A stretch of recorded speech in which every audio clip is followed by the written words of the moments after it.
ഇപ്രാവശ്യത്തെ വീഡിയോ ഒരു very special video ആണ്.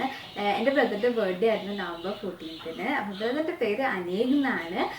നമ്മൾ ഓൾറെഡി ഒരു ഫാമിലി ടോക്ക് വീഡിയോ അപ്ലോഡ് ചെയ്തിട്ടുണ്ടായിരുന്നു, വീട്ടിലെ വിശേഷങ്ങൾ എന്ന് പറഞ്ഞിട്ട്. അപ്പോൾ അതിനകത്ത് ഓൾറെഡി ഇവരൊക്കെ വന്നിട്ടുണ്ട്. അപ്പോൾ കാണാത്തവരുണ്ടെങ്കിൽ ജസ്റ്റ് ഒന്ന് ആ വീഡിയോ പോയി കണ്ടു നോക്കുക.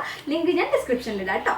അപ്പം എന്നെ സംബന്ധിച്ചോളം ഞാനിരുന്ന് എൻ്റെ ടൈം അതിൻ്റെ മുകളിൽ സ്പെൻഡ് ചെയ്ത് കുറേ എഫേർട്ടൊക്കെ എടുത്ത് ചെയ്ത് കൊടുക്കുമ്പോഴാണ് this is all based on me. ഇപ്പം എൻ്റെ ഒരു ഇൻട്രസ്റ്റ് അങ്ങനെ മേ ബി ഞാൻ പറഞ്ഞില്ല, ഒരു ആർട്ടിസ്റ്റ് ആയതിനെ കൊണ്ട് ആ ഒരു ഇതിൽ ഫീൽഡ് വർക്ക് ചെയ്യുന്നതിനെ കൊണ്ടാവാം എൻ്റെ ഒരു ഇൻട്രസ്റ്റ് അങ്ങനെയാണ്. അപ്പം കടയിൽ പോയിട്ട് നമ്മൾ വാങ്ങുമ്പോൾ എല്ലാവരും ചെയ്യുന്ന പോലെ തന്നെ നമ്മളും ചെയ്യുന്നത് അതിലൊരു സ്പെഷ്യാലിറ്റി ഉണ്ട്. അല്ലെങ്കിൽ ഈ കൊടുക്കുന്ന ആൾക്ക് ഉണ്ടാവും. ഇപ്പം എൻ്റെ ബ്രദർ എന്ന് പറയുമ്പോൾ അവന് ഷർട്ടോ അല്ലെങ്കിൽ പാൻറ്റോ അല്ലെങ്കിൽ ഈ പറയുന്ന പോലെ ഇലക്ട്രോണിക് ഗാഡ്ജറ്റ്സ് ആണെങ്കിലും ഒക്കെ വീട്ടിൽ നിന്ന് വാങ്ങിക്കൊടുക്കുന്നത്. അതിപ്പോൾ ഞാൻ വാങ്ങിക്കൊടുക്കേണ്ട ആവശ്യമൊന്നുമില്ല.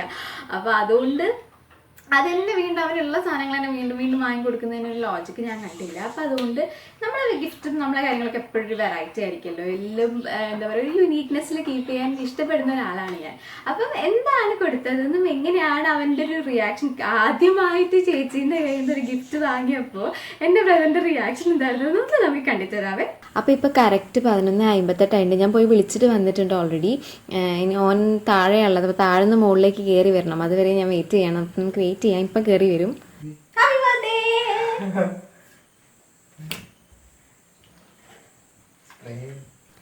അപ്പം ഇത് കണ്ടപ്പം ആൾ വിചാരിച്ചിട്ടുണ്ടാവാൻ ചാൻസ് ഉള്ളത് ഈ സ്പ്രേ ആക്ച്വലി ഞാൻ ഡാഡിൻ്റെ അടുത്ത് നിന്ന് വാങ്ങിയതാണ്. അപ്പം ഈ സെയിം സാധനം, ഇത് പുതിയതാണ്, പൊട്ടിക്കാത്ത പാക്കറ്റാണ്. അപ്പം ഞാൻ വെച്ചിരിക്കുന്നത്, അത് ഞാൻ ചെയ്തിരിക്കുന്നത് കാണാത്ത രീതിയിലാണ്. അപ്പം കാണുമ്പോൾ എന്താ വിചാരിക്കുക, ഒന്നുമില്ല, ഇതിപ്പോൾ എന്താ അത്ര സ്പെഷ്യൽ എന്ന് പറഞ്ഞാൽ ആൾ പരിധി വെക്കുകയാണ്, എന്താണ് ഇപ്പം ഇത്ര സ്പെഷ്യാലിറ്റി ഉള്ളത് എന്ന്.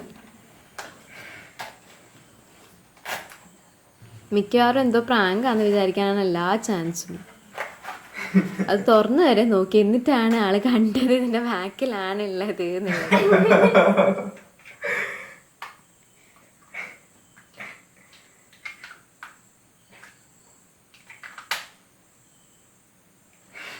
എന്താ മനസ്സിലായോ നമുക്ക്?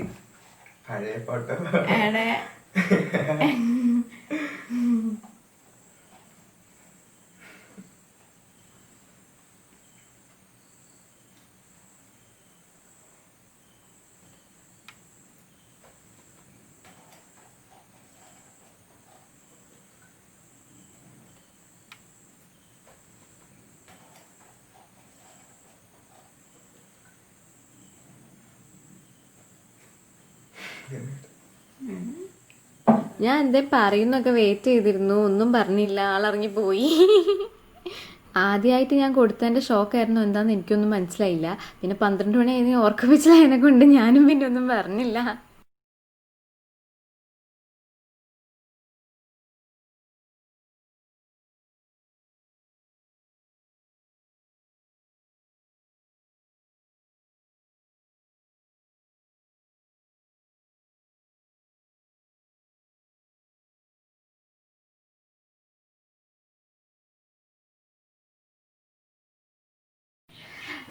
അപ്പം നമുക്ക് നമ്മുടെ ട്യൂട്ടോറിയലിലേക്ക് കിടക്കാം. അപ്പോൾ അതായത് ഈ ഗിഫ്റ്റ്, ഈ ഒരു ഇത് എങ്ങനെയാണ്, പീസ് ഓഫ് ആർട്ട് എങ്ങനെയാണ് ചെയ്യുന്നത് എന്ന് നമുക്ക് ബാക്കി വീഡിയോയിൽ നോക്കാം. അപ്പോൾ അത് നിങ്ങൾക്ക് എങ്ങനെയാണ് ചെയ്യേണ്ടതെന്ന് ഞാൻ പറഞ്ഞുതരാം.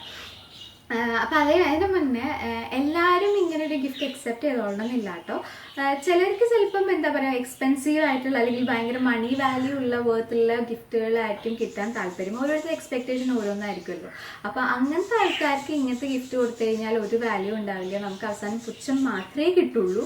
അപ്പോൾ അതുകൊണ്ട് അങ്ങനത്തെ ആൾക്കാർക്ക് ഇങ്ങനത്തത് കൊടുക്കാതിരിക്കുക. കാരണം നമ്മൾ അത്രയും എഫേർട്ട് ഇട്ട് ഒരുപാട് കെയർ അല്ലെങ്കിൽ ഒരുപാട് സമയം സ്പെൻഡ് ചെയ്തിട്ട് അവർക്ക് കൊടുത്തിട്ട് അതിനൊരു വാല്യൂ ഇല്ല എന്ന് കാണുമ്പോൾ നമുക്ക് ഭയങ്കര വിഷമമായിരിക്കും. അപ്പോൾ അതുകൊണ്ട് അങ്ങനത്തെ ആൾക്കാർക്ക് ദയവേത് ഇങ്ങനത്തെ സാധനം കൊടുക്കാതിരിക്കുക. അങ്ങനത്തെ ആൾക്കാർ നിങ്ങളെ ചുറ്റിലുണ്ടോയെന്നുണ്ടെങ്കിൽ നിങ്ങൾ ആർട്ട് വർക്കോ whatever it is കാണിക്കാതിരിക്കുക. ബിക്കോസ് അവർക്ക് അതിൻ്റെ വാല്യൂ എന്താണെന്നറിയില്ല, അവർക്ക് അതിൻ്റെ ബർത്ത് എന്താണെന്നറിയില്ല. അപ്പം അങ്ങനത്തെ ആൾക്കാർക്ക് ഇത് നമ്മൾ ചെയ്യുന്ന ഒന്നും കാണിക്കാതിരിക്കുക കേട്ടോ. അപ്പോൾ നമുക്ക് നമ്മുടെ ബാക്കി ട്യൂട്ടോറിയൽസ് നോക്കാം എങ്ങനെയാണ് ചെയ്തത് എന്ന് ഞാൻ നിങ്ങൾക്ക് പറഞ്ഞുതരാം. അപ്പോൾ ഇത് പ്യോർ ബ്ലാക്കിൻ്റെ സ്പ്രേ ആണ്. ഇത് ഞാൻ ഡാഡീൻ്റെ അടുത്ത് നിന്ന് വാങ്ങിയതാട്ടോ. അപ്പം ഇത് ചൂസ് ചെയ്യാൻ കാരണം എന്താണെന്ന് വെച്ച് കഴിഞ്ഞാൽ എനിക്ക് ബ്ലാക്ക് സർഫസ് വേണമായിരുന്നു. അപ്പോൾ പെയിൻറ്റിങ് നിങ്ങൾ ഓൾറെഡി നിങ്ങൾ കണ്ടിട്ടുണ്ടാവില്ല. അപ്പോൾ അത് ബ്രൈറ്റായിട്ട് എടുത്ത് നിൽക്കണമെങ്കിൽ എനിക്കൊരു ബ്ലാക്ക് സർഫസ് വേണം. അതേപോലെ സർഫസ് അല്ലെങ്കിൽ ഈ ഒരു സാധനം കൊണ്ട് എന്തെങ്കിലും ഒരു യൂട്ടിലിറ്റി വേണമെന്നും ഞാൻ വിചാരിച്ചിട്ടുണ്ടായിരുന്നു. അപ്പം സ്പ്രേ അപ്പം ഞാൻ അവൻ്റെ ടേബിളിൽ ഈ സ്പ്രേ തീർന്നിട്ട് കണ്ടിട്ടുണ്ടായിരുന്നു. ഇത് അവന് സ്കൂളിലേക്ക് എന്തോ പോകുമ്പോൾ കൊടുത്തിട്ടുണ്ടായിരുന്നു തോന്നുന്നു. അപ്പോൾ അത് തീർന്ന് കണ്ടു. അപ്പോൾ എന്തായാലും ഇങ്ങനത്തെ പറഞ്ഞാൽ അവന് ഇനിയും കൊടുക്കുമല്ലോ ഡാഡി. അപ്പോൾ അത് ഞാൻ മുൻകൂട്ടി ഡാഡീൻ്റെ അടുത്തുനിന്ന് ഞാൻ വാങ്ങി. അപ്പോൾ എന്നിട്ട് ഇനി ഇതിൻ്റെ മുകളിൽ നമ്മൾ ആ ഒരു വർക്ക്, ഈ ഒരു ഫോട്ടോഗ്രാഫാണ് നമ്മൾ ഇതിൻ്റെ മുകളിലേക്ക് ചെയ്യാൻ പോകുന്നത്. അപ്പോൾ ചെയ്യുന്നതിൻ്റെ മുന്നേ ഇനീഷ്യലി അതിൻ്റെ മുകളിലുള്ള ആൾക്കാർ, അപ്പോൾ അതായത് യെല്ലോ ചുരിദാർ ഇട്ടത് മമ്മി, റെഡ് ഞാൻ, ഡാഡി, ബ്രദർ അനു.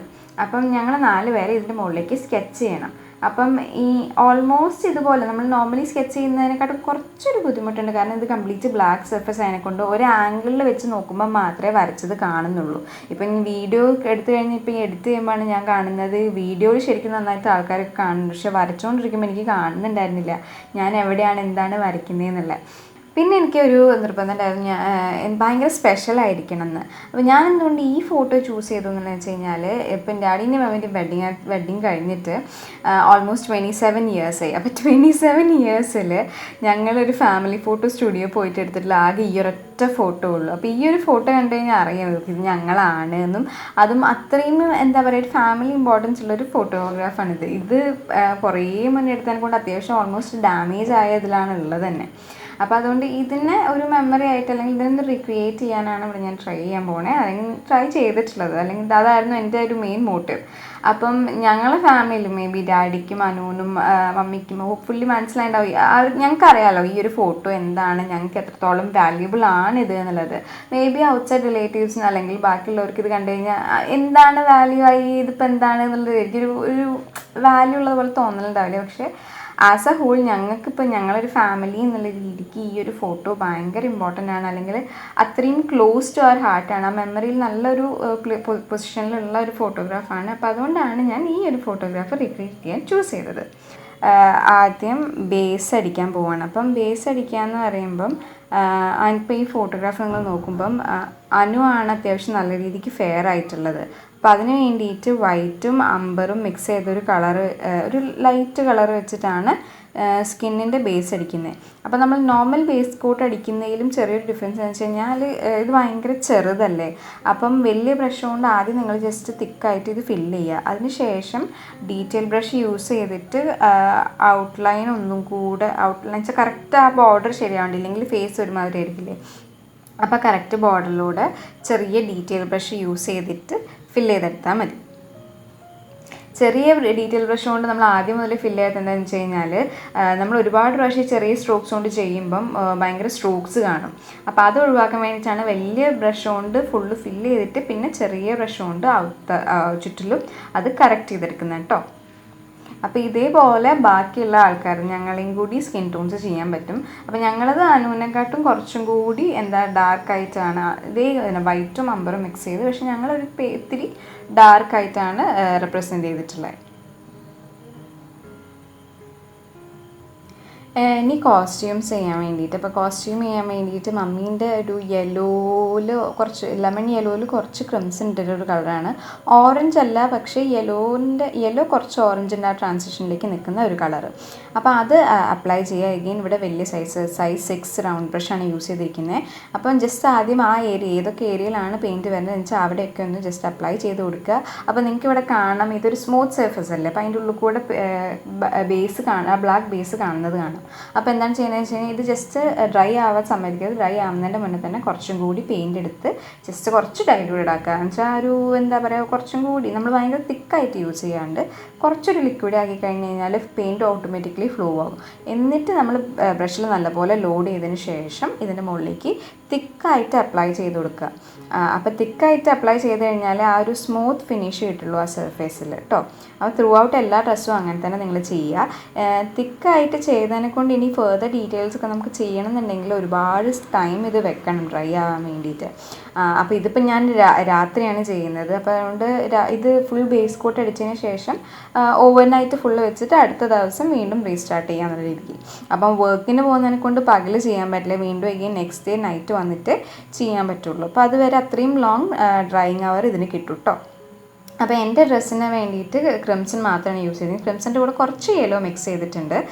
മസ്റ്റല്ല, പക്ഷേ കുഴപ്പമില്ല, കുറച്ചും കൂടി ഒന്ന് ബ്രൈറ്റ് ആയിരിക്കണം. ആ ഒരു ഓറഞ്ച് ടച്ച് കിട്ടാൻ വേണ്ടിയിട്ട് കുറച്ചൊരു യെല്ലോ കൂടി മിക്സ് ചെയ്തിട്ടുണ്ട്. അത് ഓൾറെഡി പാലറ്റിലുള്ള കളർ ജസ്റ്റ് മിക്സ് ചെയ്തതാണ്. ഇനി പിന്നെ ഡാഡിൻ്റെ ഷർട്ട് കിട്ടാൻ വേണ്ടിയിട്ട് വൈറ്റ്, ബ്ലാക്ക്, പേർപ്പിളാണ് മിക്സ് ചെയ്തിട്ടുള്ളത്. അതിൻ്റെ കുറച്ച് ലൈറ്റ് കോൺസെൻട്രേഷൻ, പെയിൽ കോൺസെൻട്രേഷനാണ്. എന്നിട്ട് അത് അപ്ലൈ ചെയ്തു. പിന്നെ ഫൈനലി ബ്ലാക്ക് ഒന്നും ഞാൻ അടിക്കുന്നില്ല കേട്ടോ. ബ്ലാക്ക് ആ ബോട്ടിലിൻ്റെ ബ്ലാക്കിൽ തന്നെ മെയിൻറ്റെയിൻ ചെയ്യാണ്. അനുവിൻ്റെ ഷർട്ട് വരുന്നത് അമ്പറും കുറച്ച് യെല്ലോവും വൈറ്റും മിക്സ് ആയിട്ടുള്ള ഒരു കളറാണ്, ഒരു ലൈറ്റ് കളർ. പാൻറ്റ് ഒരു ബ്ലൂ, അത് ബ്ലൂവും കുറച്ച് റെഡും, ഭയങ്കര കുറച്ച് റെഡ് മിക്സ് ചെയ്തിട്ടാണ് പാൻറ്റ് കൊടുക്കുന്നത്. കുറച്ച് വൈറ്റും മിക്സ് ചെയ്തിട്ടുണ്ടെന്ന് വെച്ചാൽ അത് എടുത്ത് നിൽക്കാൻ വേണ്ടിയിട്ട്. ബേസിന് വേണ്ടിയിട്ട് പ്രഷ്യൻ ബ്ലൂവിൻ്റെ കൂടെ കുറച്ച് വൈറ്റ് മിക്സ് ചെയ്തൊരു കളറാണ് യൂസ് ചെയ്തിട്ടുള്ളത്. ജസ്റ്റ് സിംപ്ലി അടിച്ചു വിടുക, ടെക്സ്റ്റർ ഒന്നും ചെയ്യുന്നില്ല. എന്നിട്ട് പിന്നെ വീണ്ടും ഡീറ്റെയിൽ ബ്രഷ് യൂസ് ചെയ്തിട്ട് ബോർഡർ ഒക്കെ നന്നായിട്ട് കറക്റ്റ് ചെയ്തു. അപ്പം ഞാൻ നേരത്തെ പറഞ്ഞ പോലെ അത്രയും സമയം ഡ്രൈ കഴിഞ്ഞിട്ട് ഞാൻ അടുത്ത ദിവസം നൈറ്റ് വീണ്ടും ഇത് റീസ്റ്റാർട്ട് ചെയ്യാണ്. അപ്പം ഇതിനകത്ത് ആ ഫോട്ടോയിൽ ജസ്റ്റ് ബാക്ക്ഗ്രൗണ്ടിലൊരു തെങ്ങിൻ്റെ ഇത് ഇങ്ങനെ ചോല പോലെ ഉണ്ട്. അപ്പോൾ അത് ജസ്റ്റ് ഒന്ന് ഇങ്ങോട്ട് വരയ്ക്കുകയാണ്. അപ്പം നിങ്ങൾക്ക് ഇത് കളറ് റിക്രിയേറ്റ് ചെയ്യുന്നത് നിങ്ങൾക്ക് എന്താണ് കുറച്ചും കൂടി മാച്ച് ആയി തോന്നുന്നത് വെച്ചാൽ അത് ചെയ്യാം, നിങ്ങളിഷ്ടം പോലെ. നിങ്ങൾക്ക് എന്താണ്, ആരെയാണ് ക്രിയേറ്റ് ചെയ്യേണ്ടത്, ആർക്കാണ് ഗിഫ്റ്റ് ചെയ്യേണ്ടത് വെച്ചാൽ അതൊക്കെ ബാക്ക്ഗ്രൗണ്ടൊക്കെ നിങ്ങൾക്ക് ഇഷ്ടമുള്ള പോലെ ചെയ്യാം. ഞാൻ ജസ്റ്റ് ആ ഫോട്ടോയിൽ ഉള്ളതുപോലെ ഒന്ന് ചെയ്യുന്നേ ഉള്ളൂ, കാരണം അതിൻ്റെ ആ ഫുൾ എസെൻസ് കിട്ടാൻ വേണ്ടിയിട്ട്. കാരണം നമ്മൾ ഫേസ് ചെയ്യുന്നില്ലല്ലോ, ബാക്കി ബാക്ക്ഗ്രൗണ്ടും കോസ്റ്റ്യൂമാണ് നമ്മൾ സിമിലർ ആക്കാൻ നോക്കുന്നത്. ഫേസ് ഇതുപോലെ ഇല്ലാണ്ടാണ് വെക്കുക, ജസ്റ്റ് ആ ഔട്ട്ലൈൻസ് മാത്രമാണ് നമ്മൾ കറക്റ്റായിട്ട് വരയ്ക്കുന്നത്. അപ്പോൾ നിങ്ങൾ വരയ്ക്കുമ്പോൾ ആ ഔട്ട്ലൈൻ മാക്സിമം കറക്റ്റ് ആക്കാൻ ശ്രമിക്കുക. ഇനി ഇത് കഴിഞ്ഞിട്ടുള്ളതാണ് ടാസ്ക് പരിപാടിയിൽ കുറച്ചൊരു ടൈം ടേക്കിംഗ് ആണിത്. നമ്മൾ ആ ഡ്രസ്സിലുള്ള കോസ്റ്റ്യൂംസിലുള്ള ഡീറ്റെയിൽസ് മൊത്തം ഇതിൻ്റെ മുകളിലേക്ക് ചെയ്യാൻ പോവാണ്. അപ്പോൾ അതിന് വേണ്ടിയിട്ട് ഡീറ്റെയിൽ ബ്രഷ് യൂസ് ചെയ്തിട്ട് അത് ഓരോന്നോരോന്നായിട്ട് നമുക്ക് ഡീറ്റെയിൽ ചെയ്തെടുക്കാം. അപ്പം ഇത് ഞാൻ നിങ്ങൾക്ക് സ്ലോ ആയിട്ട് കാണിച്ചേണ്ട ആവശ്യമുണ്ടെന്ന് എനിക്ക് തോന്നുന്നില്ല, കാരണം ഓരോരുത്തരും ഓരോ കോസ്റ്റ്യൂംസ് ആയിരിക്കില്ല ഇടുക. നിങ്ങളെടുക്കുന്ന ഫോട്ടോയിൽ അവർ ഇട്ടിരിക്കുന്ന കോസ്റ്റ്യൂം അനുസരിച്ചിട്ട് നിങ്ങൾക്ക് വരയ്ക്കാം കേട്ടോ. അപ്പം ഞാനിവിടെ ഡീറ്റെയിൽ ബ്രഷ് യൂസ് ചെയ്തിട്ടാണ് വരയ്ക്കുന്നത്. പിന്നെ ഡീറ്റെയിൽസിൽ ഇപ്പം നമ്മൾ ഫോട്ടോയിൽ കാണുന്ന കുറച്ച് ഹൈലൈറ്റുകളൊക്കെ ഉണ്ട്, ഭയങ്കര സ്പാർക്കിളി ആയിട്ടുള്ള തിളക്കമുള്ള ഏരിയാസൊക്കെ നിങ്ങൾ അതേ കളർ മാക്സിമം എടുത്തിട്ട് ഡീറ്റെയിൽ ചെയ്യുക. ചില സ്ഥലത്ത് ചിലപ്പം ഈ സ്പാർക്കിൾ ഇപ്പോൾ എങ്ങനെ ചെയ്യണമെന്ന് ഐഡിയ ഇല്ലാണ്ട് നിങ്ങൾ നിൽക്കുകയാണെന്നുണ്ടെങ്കിൽ സ്പാർക്കിൾ ചെയ്യാൻ ജസ്റ്റ് വൈറ്റ് യൂസ് ചെയ്തിട്ട് ഡോട്ട് പോലെയൊക്കെ കൊടുത്തു കഴിഞ്ഞാൽ അതിനൊരു തിളക്കം പോലെ വരും കേട്ടോ. പിന്നെ ഇതിനകത്ത് ഓർണമെൻറ്റ്സ് ഒക്കെ വരച്ചിട്ടുണ്ട്. ഡാഡീൻ്റെ സ്പെക്സും വരച്ചിട്ടുണ്ട്. ആകെ വരയ്ക്കാത്ത നമ്മളെ ഫേഷ്യൽ ഫീച്ചേഴ്സ്, കണ്ണ്, മൂക്ക്, ചുണ്ട്, അത് മാത്രം വരയ്ക്കാത്ത, ചെവിയും വരച്ചിട്ടുണ്ട്. ഈ മുഖത്ത് ഡയറക്റ്റ് കാണുന്ന ഫീച്ചേഴ്സ് ഒഴിച്ച് ബാക്കി എല്ലാം ഡീറ്റെയിൽ ചെയ്യുന്നുണ്ട്. അപ്പോൾ ഡ്രസ്സൊക്കെ നമ്മൾ നോർമൽ ക്യാൻവാസിലൊക്കെ ചെയ്യുന്ന പോലെ തന്നെ ചെയ്യാം, കാരണം ബേസ് ഓൾറെഡി അക്രിലിക്കിൽ അടിച്ചു, അതിൻ്റെ മുകളിൽ നമ്മൾ ഡീറ്റെയിൽ ചെയ്യുന്നുള്ളൂ. അപ്പം നമുക്ക് നോർമൽ ക്യാൻവാസിലൊക്കെ ചെയ്യുന്ന പോലെ തന്നെ, അല്ലെങ്കിൽ പേപ്പറിൽ നമ്മളിവിടെ ഓൾറെഡി വീഡിയോസ് അപ്ലോഡ് ചെയ്തില്ലേ, പേപ്പറിൽ, ഡ്രോയിങ് ബുക്കിൽ, പേപ്പറിലൊക്കെ ചെയ്തിട്ട് അതുപോലെ തന്നെ ചെയ്യാം. അത് നിങ്ങൾക്ക് കംഫർട്ടബിൾ ആയിട്ടുള്ള രീതിയിൽ നിങ്ങൾക്ക് ചെയ്യാം കേട്ടോ. അപ്പോൾ ഇന്നത്തെ ഒരു വെറൈറ്റി വീഡിയോ ആണെന്ന് ഞാൻ വിചാരിക്കുന്നു. അപ്പം ബോട്ടിൽ ആർട്ടിൻ്റെ വേറെ ഒരു ലെവൽ എന്നോട് പറയേണ്ടായിരുന്നു, ഒരു ടാസ്ക് വീഡിയോ ഇടണം. അപ്പോൾ ഇത് കുറച്ചൊരു ലെവൽ ടാസ്കിലേക്ക് ഞാൻ കയറി വിചാരിക്കുന്നു. കഴിഞ്ഞ വീഡിയോ നോക്കുമ്പം കുറച്ച് ടൈം കൺസ്യൂമിങ് ആണ്, പക്ഷേ ആർട്ടൊക്കെ ഇഷ്ടപ്പെടുന്നവർക്ക് കിട്ടിക്കഴിഞ്ഞാൽ ഒരുപാട് സന്തോഷം. ആർട്ട് അല്ലെങ്കിൽ ഒരു മെമ്മറി റിക്രിയേറ്റ് ചെയ്യുക എന്നുള്ളൊരിതിൽ എനിക്ക് തോന്നുന്നു ഒരു ലെവൽ, ഒരു 50% ഇത് സക്സസ്ഫുള്ളാണ്. പിന്നെ നമ്മൾ കൊടുക്കുന്ന ആളനുസരിച്ചിരിക്കും അവർക്ക് ഇഷ്ടപ്പെടുമോ ഇല്ലയോ എന്നുള്ളത്. അപ്പോൾ അനുവിൻ്റെ അഭിപ്രായം ഞാൻ ചോദിച്ചിട്ടില്ല, പിന്നെ എപ്പോഴെങ്കിലും ഞാൻ ചോദിച്ചിട്ട് ഒരു വീഡിയോ ഇടുന്നതായിരിക്കും കേട്ടോ. അപ്പോൾ ഇന്നത്തെ വീഡിയോ നിങ്ങൾക്ക് യൂസ്ഫുൾ ആയെന്ന് വിചാരിക്കുന്നു. ഇതുപോലെ കൊച്ചു കൊച്ചു സർപ്രൈസ് ഗിഫ്റ്റ് ക്രിയേറ്റ് ചെയ്യാൻ എൻ്റെ വീഡിയോസ് യൂസ്ഫുൾ ആണെന്ന് വിചാരിക്കുന്നു. ഇനി അടുത്ത വീഡിയോ കാണുമ്പോഴേക്കും ടാറ്റാ, ബൈ.